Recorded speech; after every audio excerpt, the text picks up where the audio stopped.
For this assignment, I chose the principles to provide options for perception.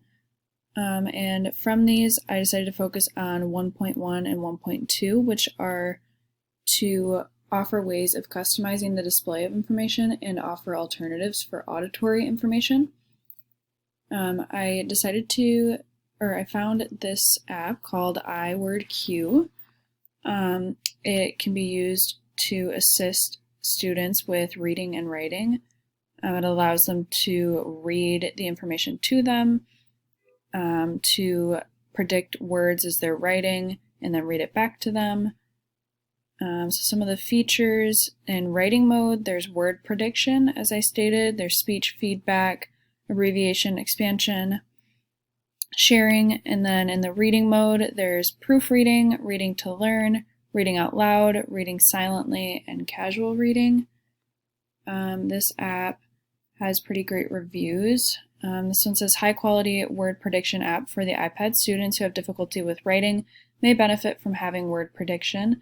There are expensive PC and Mac programs that will do this, but until this app, I hadn't found one for the iPad that worked well enough for actual student use, which is great that it's super student friendly.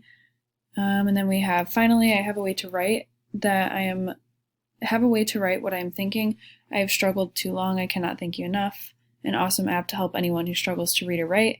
If you have children, this app is perfect for helping with homework, and one of the best apps I used for school, worth every penny. And the cost of the app is $20.99, so fairly inexpensive. For use in the classroom, I have this video here from one of the resources that was provided for us for this assignment. This application can be used to promote student autonomy and allow them the opportunity to take control of their learning and what works best for them. The application can also be super useful for students with ADHD, specifically like the video shows, or students with other learning disabilities such as dyslexia, or just students who are developmentally behind on their reading and writing skills and require a bit of extra support. I cannot record the audio from my computer, but I put the captioning on for this. I'm just going to show a couple clips from this video. So she's talking about how he uses the tool. And then the application reads his blog post for her.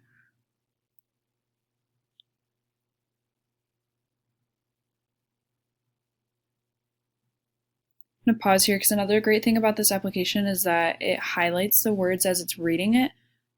So for struggling readers, this is really great because they can see the words as they're hearing it and they know exactly what they're supposed to be looking at. And they can kind of start to get a little bit more letter sound correspondence and more of that phonemic awareness.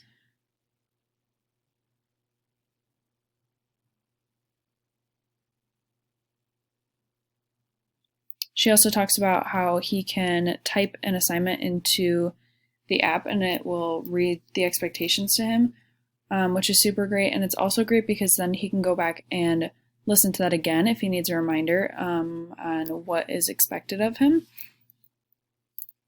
And then I have another section here I wanted to share.